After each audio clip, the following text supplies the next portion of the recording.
The emergency beacon cut through the void like a desperate scream, broadcasting on every frequency the Zilani Confederation could access. Ambassador Cathara stood on the bridge of the diplomatic vessel, Harmony's voice, her crystalline features reflecting the red warning lights that bathed the command center. Through the transparent aluminum viewport, she could see the smoking ruins of what had once been the orbital defense platform protecting Zilani Prime. "Status report," she commanded, her voice carrying the musical quality typical of her species, though now strained with urgency. Commander Vexhai approached, his 6 limbs moving with practiced efficiency across the bridge. "The Krothak fleet has breached the outer defense perimeter. 14 battlecruisers, supported by an unknown number of strike craft. Our remaining orbital platforms are holding, but barely." Cathara closed her large, multifaceted eyes for a moment. The Krothak had been a minor nuisance for decades, conducting small raids on isolated mining colonies and trade routes. No one had expected them to mount a full-scale invasion of one of the Confederation's core worlds. "Response from the hegemony?" she asked, though she already suspected the answer. "The Alterian hegemony acknowledges our distress call, but states their fleet is engaged in military exercises near the Proxima Nebula. They estimate arrival time at 72 standard hours." Vexhai's tone carried the same disappointment that Cathara felt. 72 hours. The Zilani homeworld wouldn't last 72 minutes at this rate. "What about the Syntharch Collective?" Similar response. "They cite ongoing territorial disputes with the Void Touched as preventing immediate deployment." Cathara felt her hopes crumbling. The great powers of the galaxy, the species that had formed the backbone of interstellar civilization for millennia, were abandoning them. The Zilani had been faithful allies, contributing their expertise in biotechnology and terraforming to dozens of joint ventures. They had answered every call for aid, supported every peacekeeping mission, and now... "There is one other option," Communications Officer Lithin spoke up hesitantly from her station. "We've been monitoring the hyperspace relay networks. There's been chatter about a new species that recently achieved faster-than-light travel. They call themselves humans." Cathara turned to face the young officer. "Humans? I've never heard of them. They're from a system called Sol, approximately 15,000 light-years from here. According to the reports, they've been making contact with various species over the past few standard years. The descriptions are inconsistent." "Inconsistent how?" Lithin's antennae twitched nervously. "Some reports describe them as violent and unpredictable. Others say they're remarkably adaptable and persistent. There are stories about them surviving in environments that would kill most known species." Commander Vexhai scoffed. "A newly spacefaring species? What could they possibly offer that the established powers cannot?" Another massive explosion rocked the ship as a Krothak torpedo found its mark against the planet's surface. Through the viewport, Cathara could see fires spreading across the northern continent, where most of Zilani Prime's agricultural centers were located. "At this point," she said quietly, "what do we have to lose?" The decision was made with the kind of desperate hope that comes only in the darkest moments. The Zilani had built their civilization on the principle that all sapient species deserved dignity and protection. If these humans were truly sapient, if they had achieved interstellar travel, then perhaps they would understand. The message was crafted carefully, translated into basic galactic standard, and broadcast on frequencies typically used for first contact protocols. Ambassador Cathara recorded it herself, standing in the ruins of what had once been her private office. "To any human vessels within range of this transmission, this is Ambassador Cathara of the Zilani Confederation. Our homeworld is under attack by hostile forces. Our traditional allies are unable to respond. We have heard of your species' recent emergence onto the galactic stage, and we extend to you a plea for assistance. We do not ask this lightly, nor do we expect aid without proper compensation. But if there is any honor among the stars, if there is any justice in the void, we beg for your help." The transmission went out on all frequencies, carried by the few remaining communication satellites that hadn't been destroyed in the initial assault. Then came the waiting. The Krothak continued their systematic bombardment of the planet's surface. Their strategy was clear: destroy infrastructure, eliminate defensive capabilities, and force surrender through sheer devastation. It was a tactic that had worked on a dozen other worlds, but the Zilani had one advantage their previous victims hadn't possessed: time. Zilani cities were built deep underground, connected by massive tunnel networks that had been excavated over centuries. The population could survive for weeks in the subterranean shelters, but only if the orbital defenses held long enough to prevent total bombardment of the surface. "Incoming transmission," Lithin announced suddenly, her voice cutting through the tense silence that had settled over the bridge. It's in perfect Zilani." Cathara straightened in surprise. "That's impossible. We only broadcast in Galactic Standard." "I'm reading the signature now. It's definitely human in origin. And they're requesting permission to establish a real-time communication link." "Granted." The main display shimmered and resolved into an image that made several bridge officers step back in shock. The creature that appeared was bipedal, roughly humanoid in shape, but its skin was a pale pink color that seemed almost diseased to Zilani eyes. It had only two eyes, positioned in front of its head rather than providing proper peripheral vision, and its mouth was filled with what appeared to be grinding teeth. "Ambassador Cathara," the human spoke, and its voice was warm despite the alien features. "I am Admiral Sarah Chen of the United Earth Defense Force. We received your distress call approximately 37 minutes ago." Cathara found her voice. "Admiral Chen, I must express our surprise that you learned our language so quickly." A slight smile crossed the human's face, an expression that should have been threatening given those predatory teeth, but somehow conveyed reassurance instead. "We have excellent translation protocols. More importantly, we have ships en route to your position." "Ships?" Commander Vex High stepped forward. "With respect, Admiral, our sensors indicate no human vessels within this system." "That's correct, Commander. Our fleet is currently in hyperspace. Estimated arrival time is 14 minutes. 14 minutes.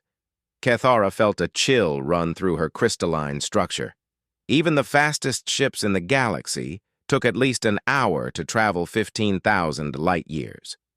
Either these humans possessed technology far beyond what their recent emergence suggested, or— "Admiral," she said carefully, "might I ask how many ships you're bringing?"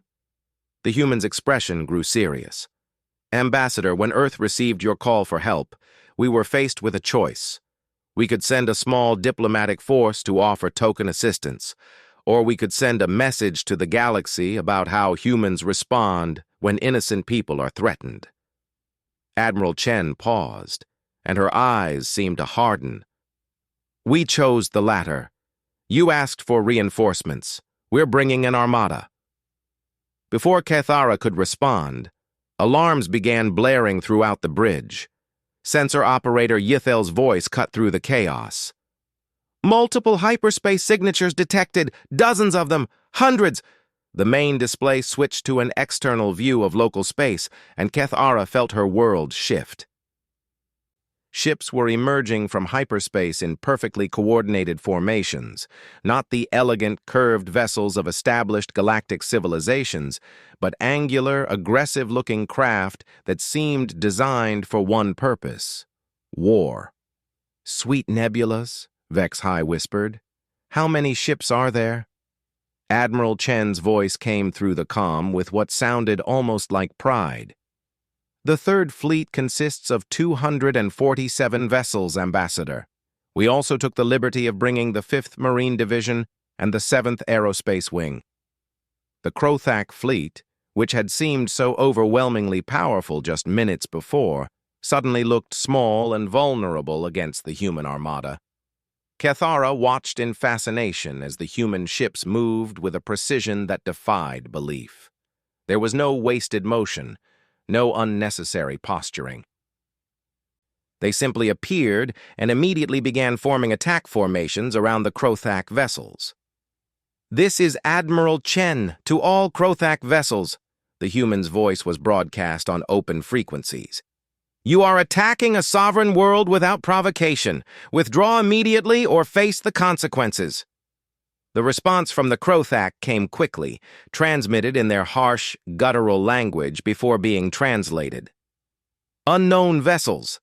This is War Master Groktar. The Zilani world is claimed by right of conquest. Withdraw or be destroyed with them."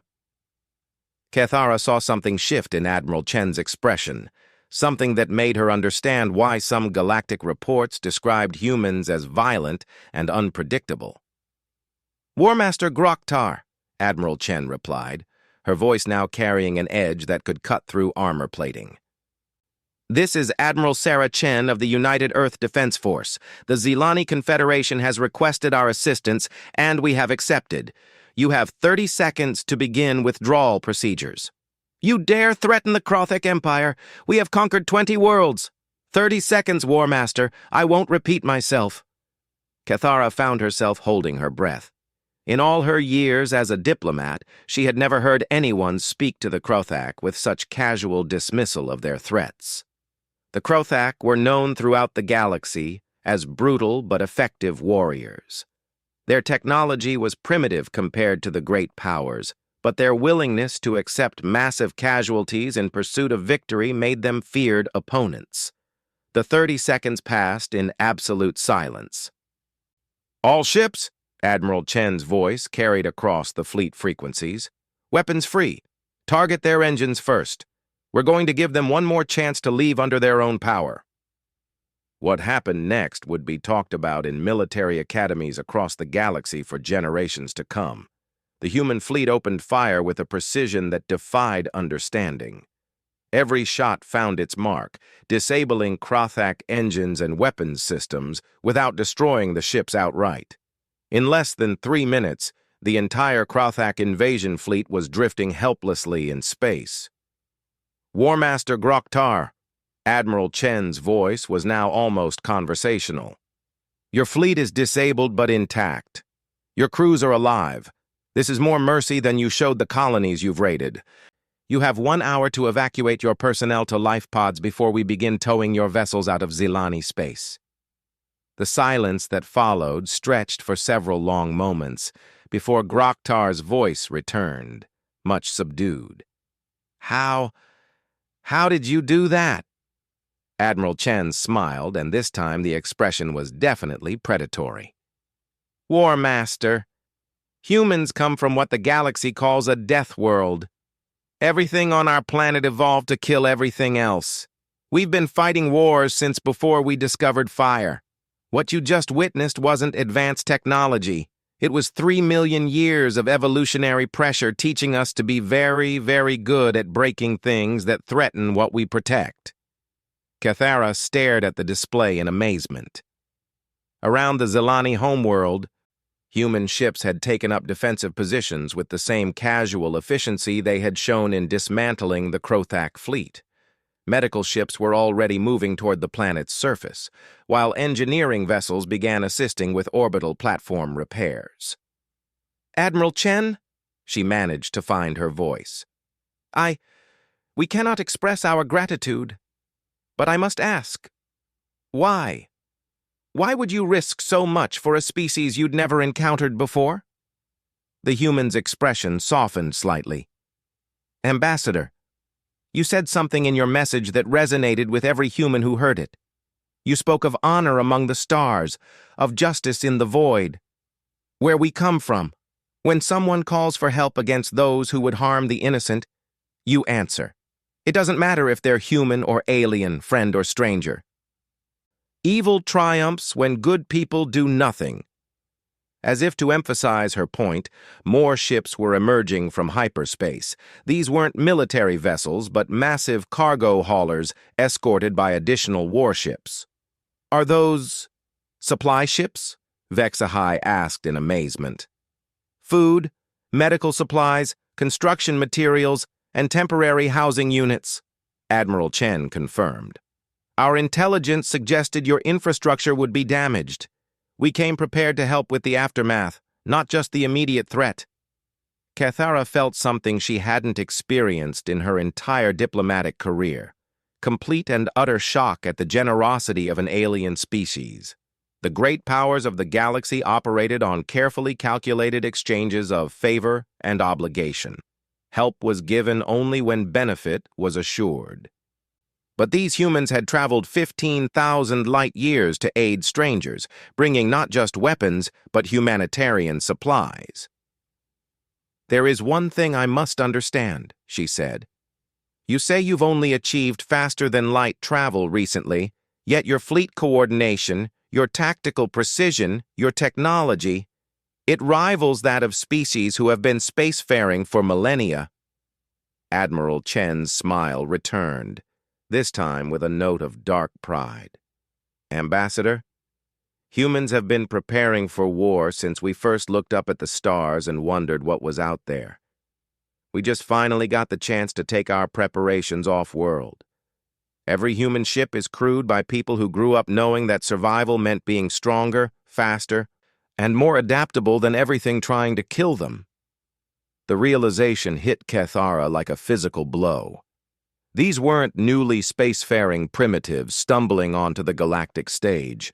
These were apex predators from a world so hostile that simply surviving to adulthood created soldiers that could outfight the galaxy's most feared warriors. "But," she said slowly, "your message to us was kind. You spoke of honor and justice. If humans are such formidable warriors, why aren't you conquerors like the Krothak?" Admiral Chen's expression grew thoughtful. "Ambassador, having the power to destroy something doesn't give you the right to do so. Humans learned long ago that true strength isn't about dominating others. It's about protecting those who can't protect themselves. We didn't come here to conquer. We came here because it was the right thing to do." As the human fleet continued its work around Zilani Prime, Cathara began to understand that something fundamental had just changed in the galaxy. The great powers had revealed themselves as fair-weather allies, more concerned with their own interests than with justice. But these humans, these Deathworlders from the edge of known space, had proven that there was still honor among the stars. She also realized that the Zilani Confederation had just become the first species to witness what would soon become known across the galaxy as the human doctrine, mess with those under human protection, and discover just how terrifying 3 million years of evolutionary warfare could be. The age of human expansion had begun, not with conquest, but with a promise that no call for help would go unanswered, no innocent would stand undefended, and no bully would go unchallenged. The galaxy would never be the same.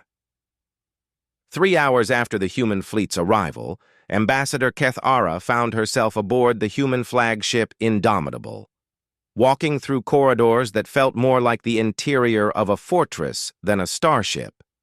The walls were lined with what appeared to be armor plating, and every surface was designed with function over aesthetics. It was, she realized, exactly what she should have expected from a species that viewed space travel as an extension of warfare. Admiral Chen met her in what humans called the Ready Room, a space that managed to be both Spartan and comfortable. Maps of local space covered the walls, along with real-time tactical displays showing the disposition of both human and Krothak forces.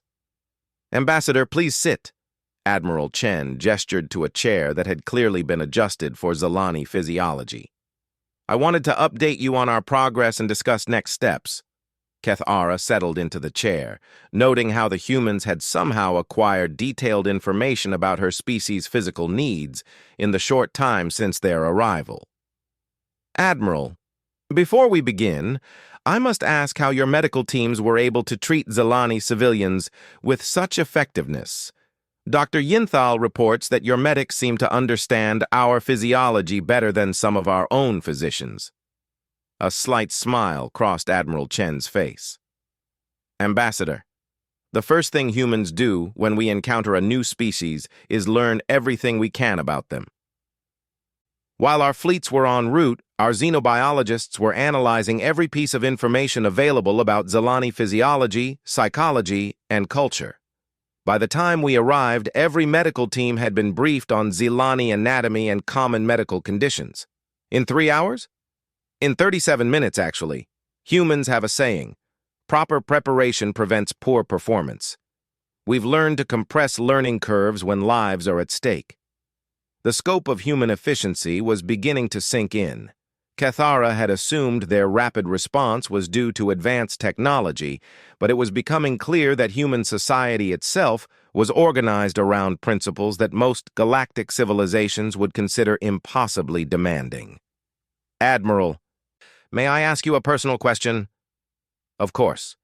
How old are you? Admiral Chen's eyebrows rose slightly. 34 standard years. Why do you ask? Cathara felt her crystalline structure shift in what humans might recognize as shock. I've been a diplomat for 47 years, and I've never encountered someone so young commanding such responsibility. Among the Zilani, fleet command positions typically require at least 60 years of experience. Humans mature differently, Admiral Chen replied with what seemed like carefully chosen words. Our world taught us that competence matters more than age. I've been preparing for this role since I was 18.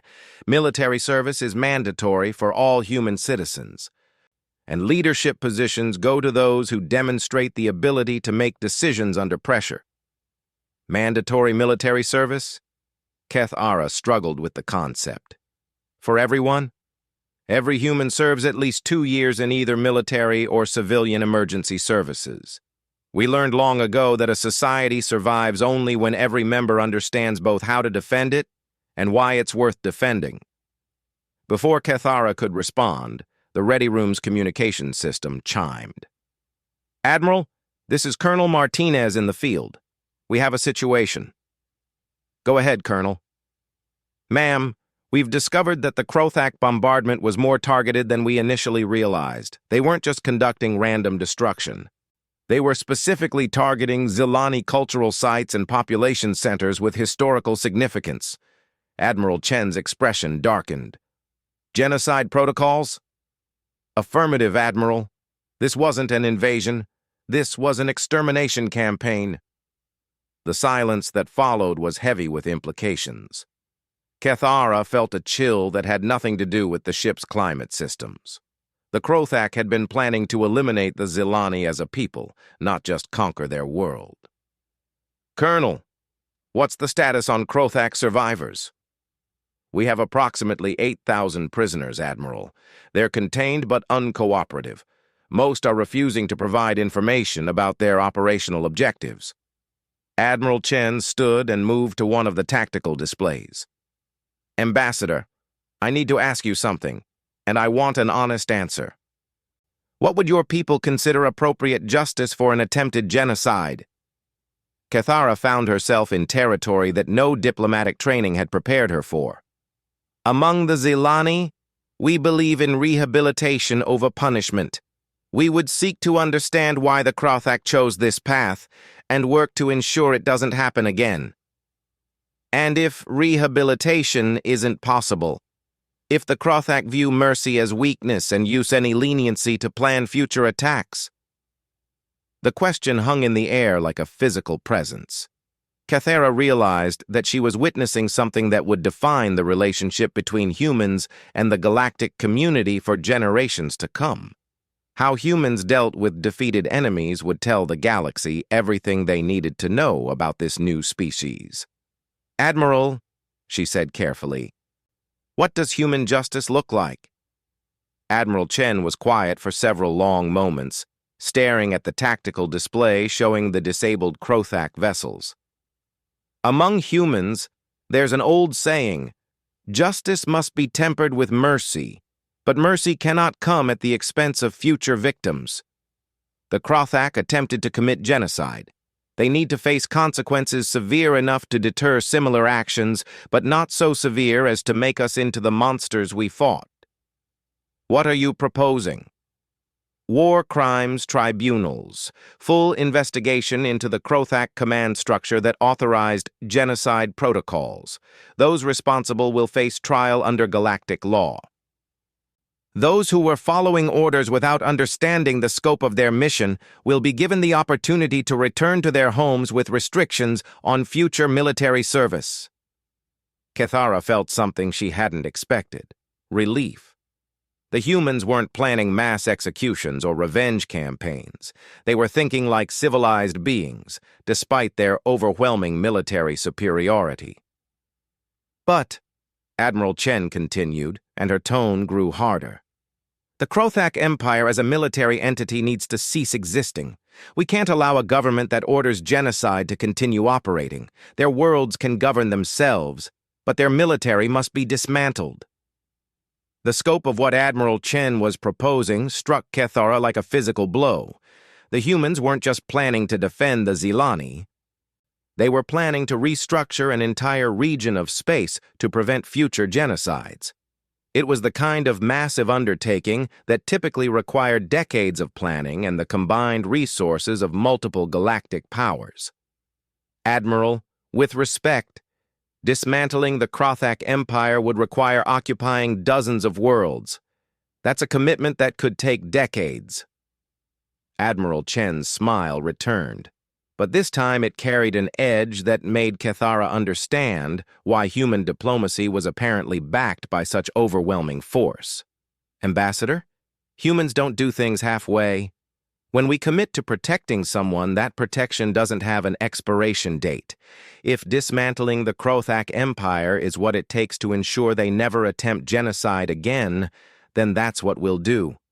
The communication system chimed again. Admiral, this is Dr. Thompson from the medical station. We have some interesting findings from our examination of Krothak physiology. Go ahead, Doctor. Ma'am, the Krothak appear to have been chemically enhanced. Their aggression levels are artificially elevated through some kind of biological modification. It's possible they're not acting entirely of their own free will. Cathara saw Admiral Chen's expression shift from hard determination to thoughtful concern. Elaborate, Doctor. The modifications appear to be recent, probably within the last few standard years. Someone has been systematically altering Krothak brain chemistry to make them more aggressive and less capable of empathy. This isn't natural evolution, Admiral. Someone turned them into weapons. The implications of this revelation rippled through the ready room like a shockwave.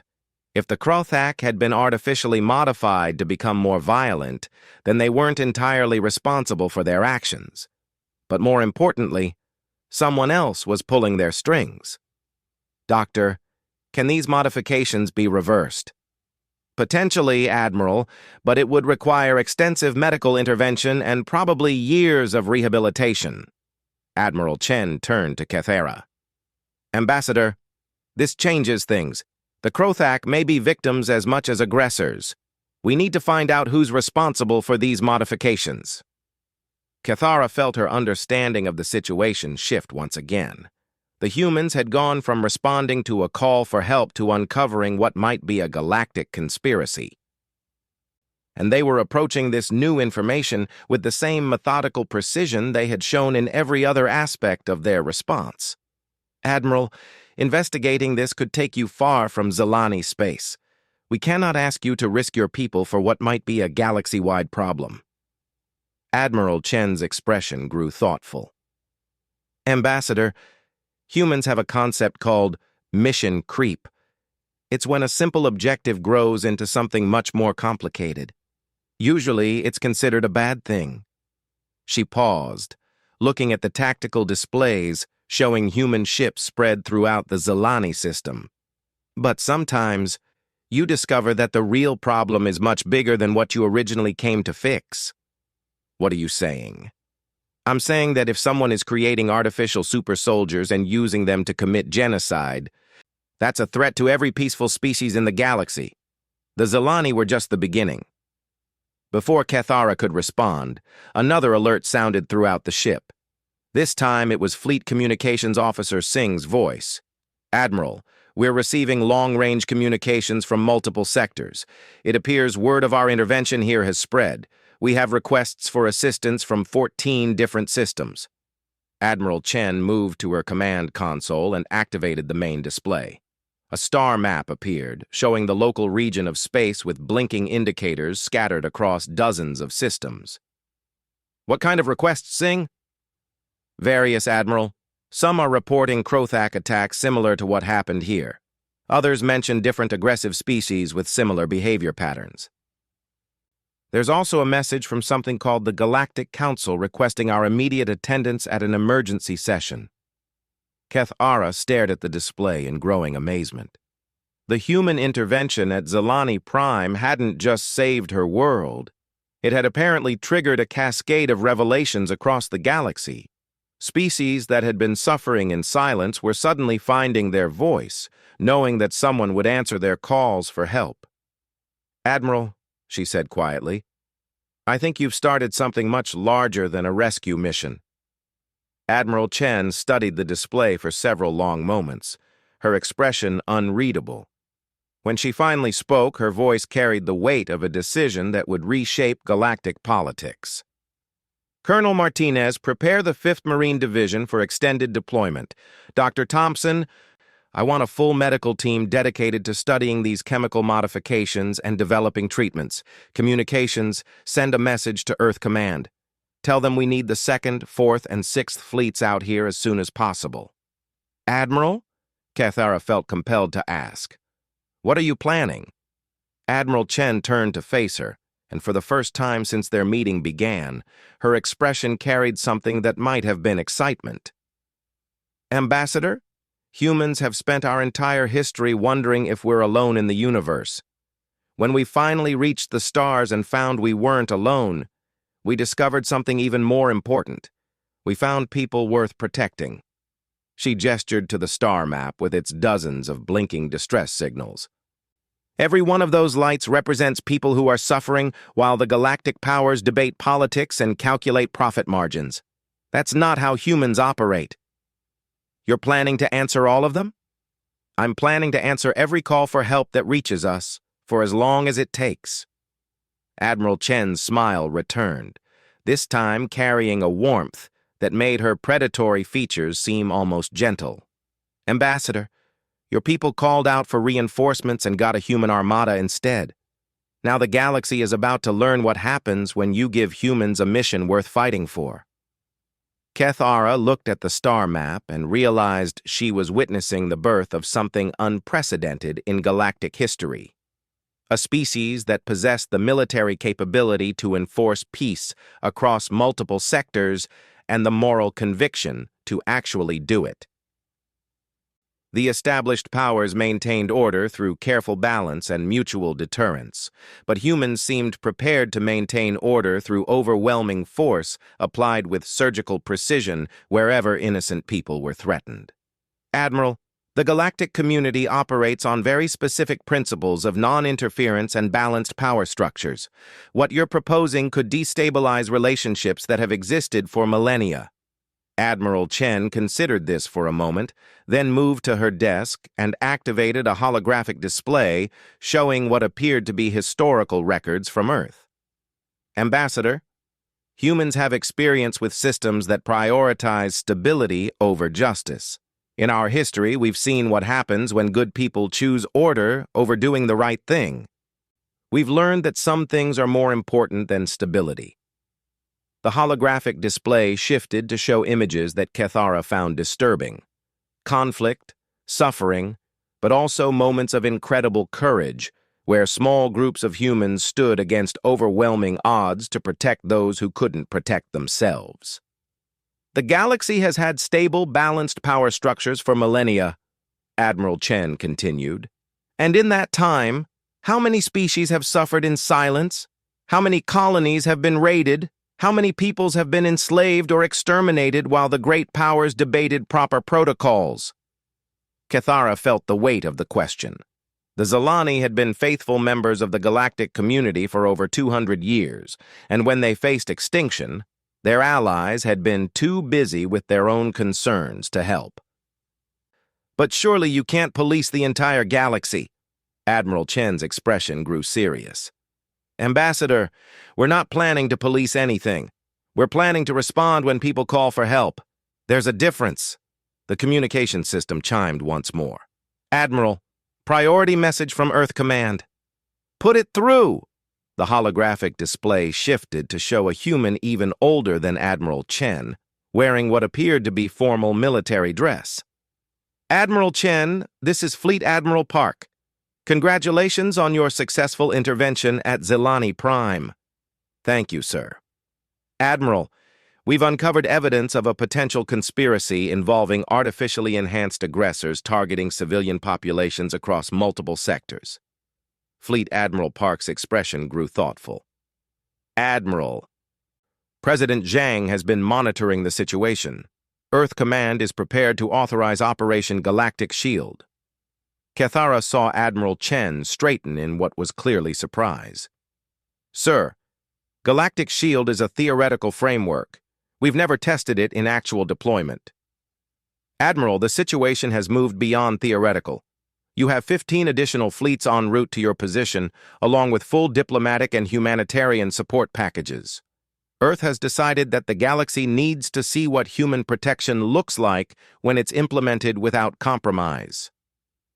As the conversation continued, Cathara began to understand that she wasn't just witnessing a military response to a local crisis. She was watching the implementation of a comprehensive human strategy for galactic engagement. The humans hadn't just sent a fleet to help the Zilani, they had sent a message to the entire galaxy that a new power had arrived, one that operated by different rules than the established order. The age of careful balance and calculated non-interference was ending. The age of human protection had begun. 6 months after the Battle of Zilani Prime, Ambassador Cathara stood in the Grand Assembly of the Galactic Council, watching as the most powerful civilizations in known space argued about something they had no power to stop.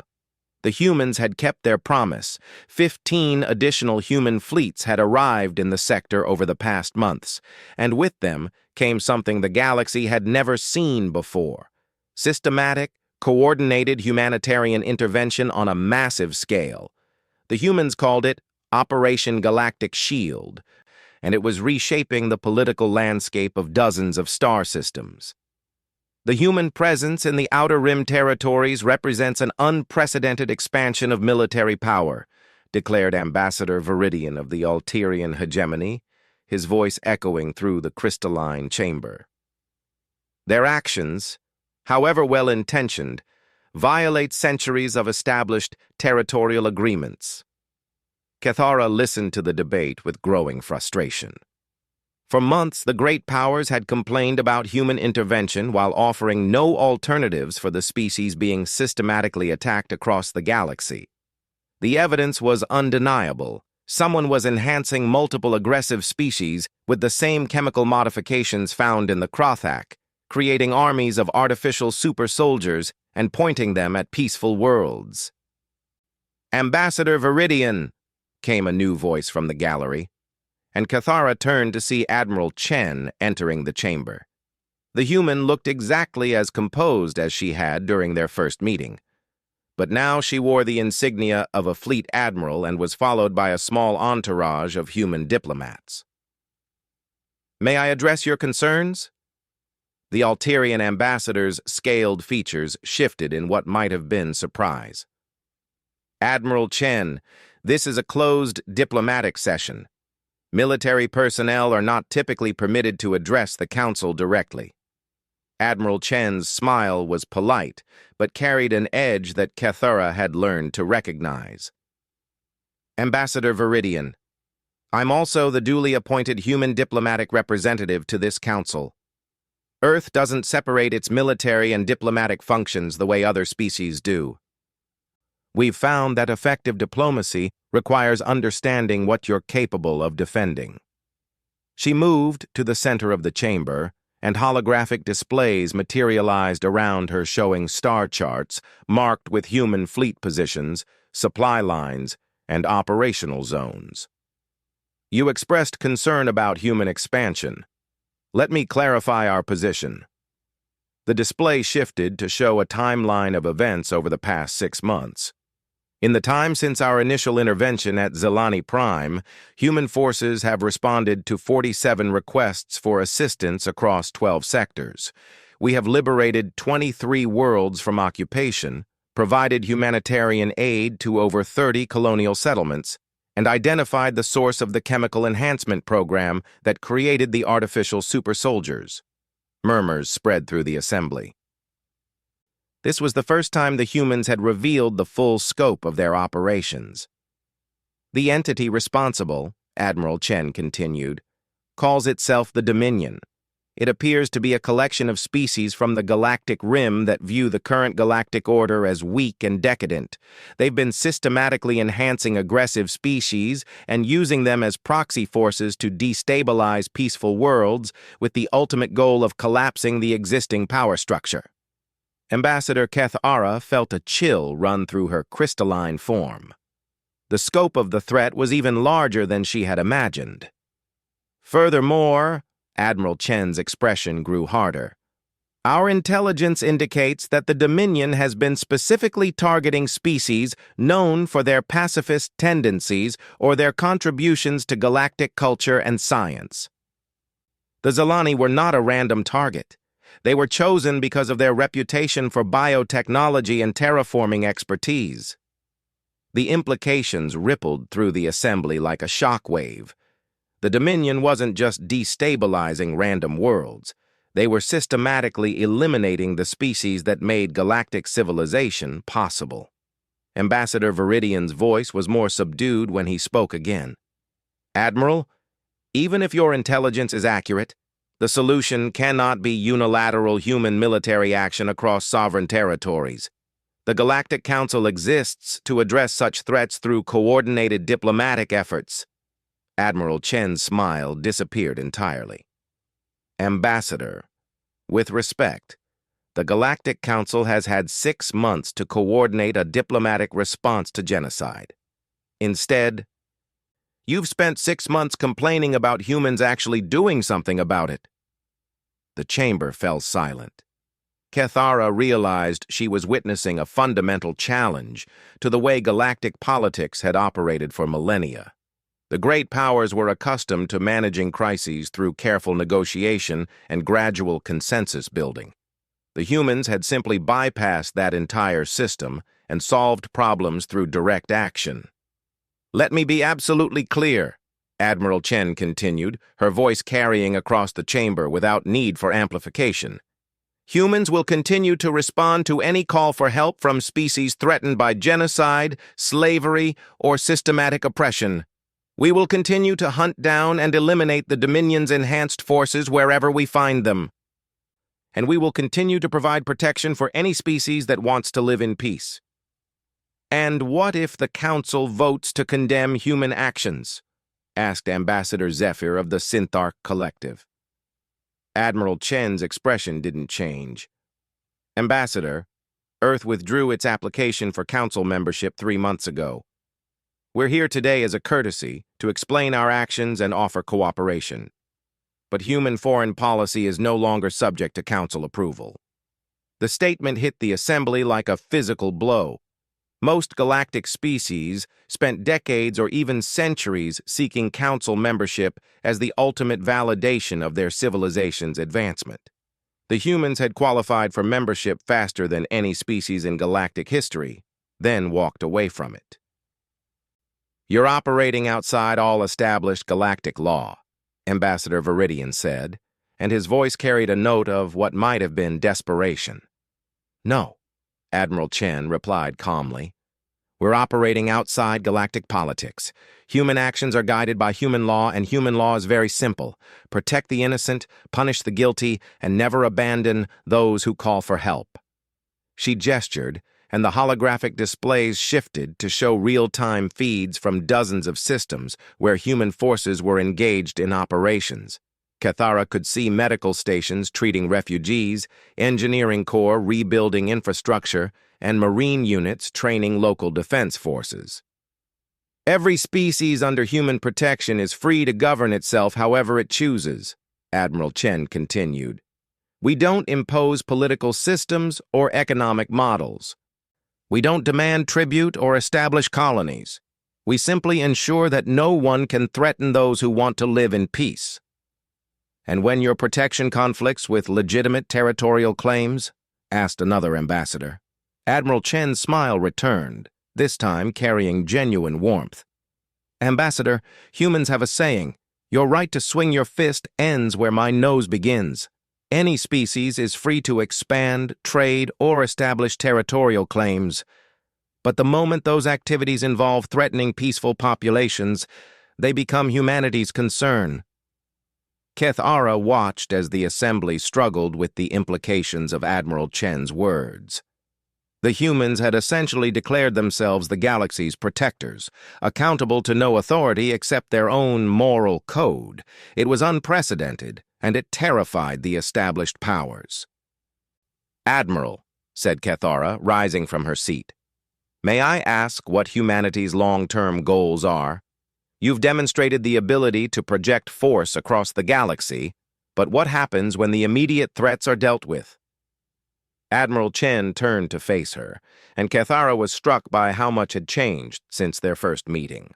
The human looked older, bearing the weight of command decisions that affected billions of lives, but her eyes still carried the same unwavering determination. Ambassador Cathara, humanity's long-term goal is exactly what it was 6 months ago, to ensure that no call for help goes unanswered. We're not trying to rule the galaxy.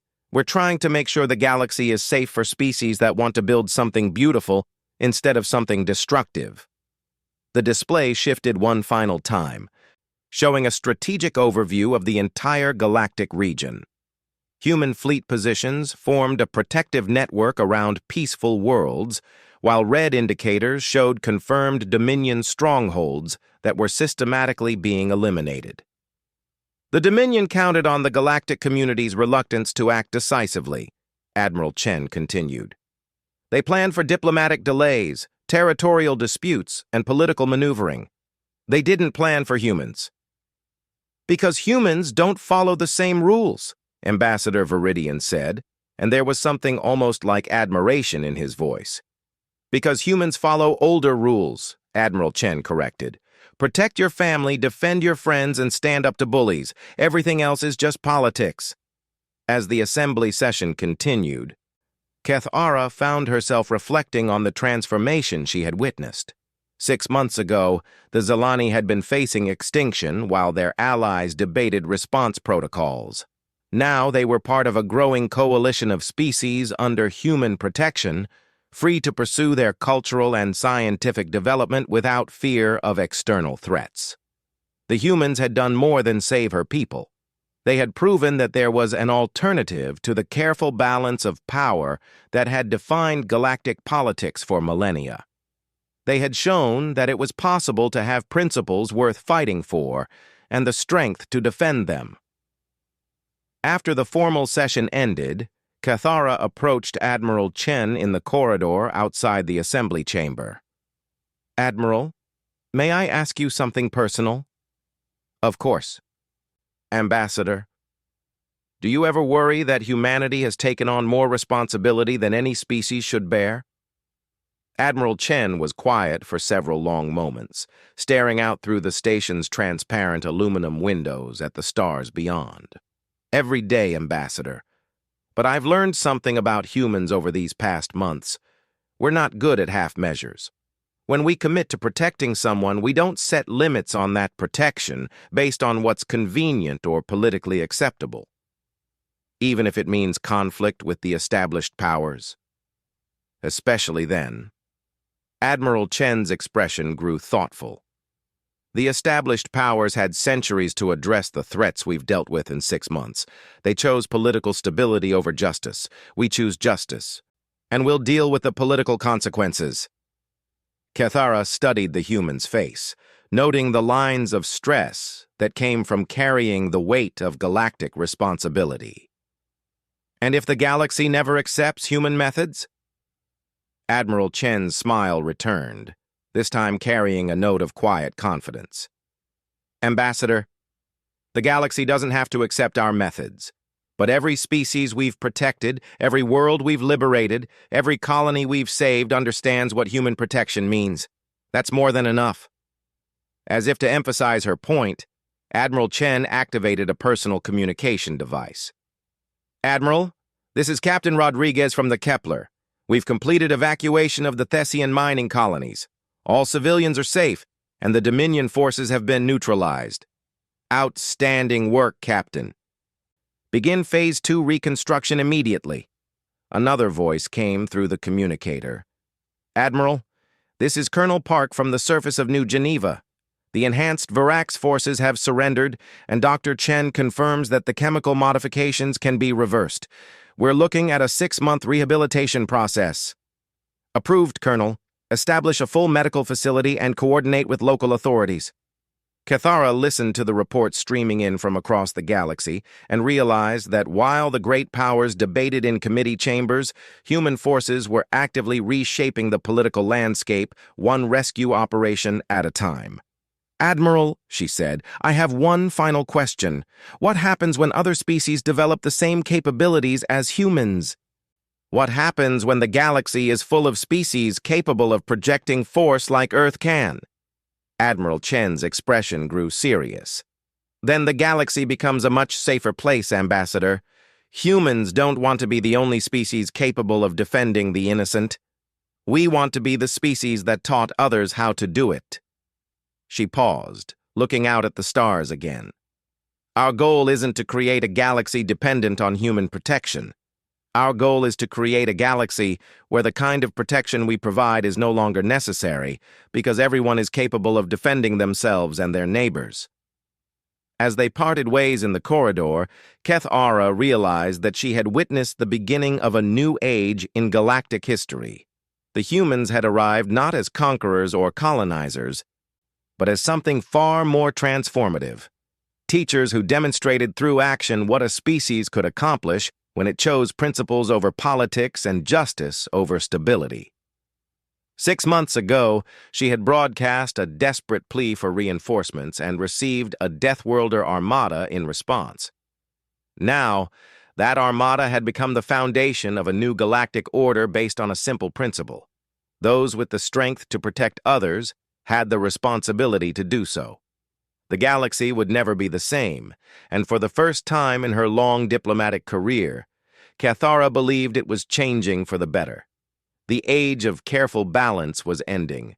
The age of active protection had begun. And somewhere in the void between stars, other species were beginning to learn that humanity's greatest export wasn't technology or culture or trade goods. It was hope. The knowledge that no matter how dark things became, no call for help would go unanswered. The Deathworlders had kept their promise.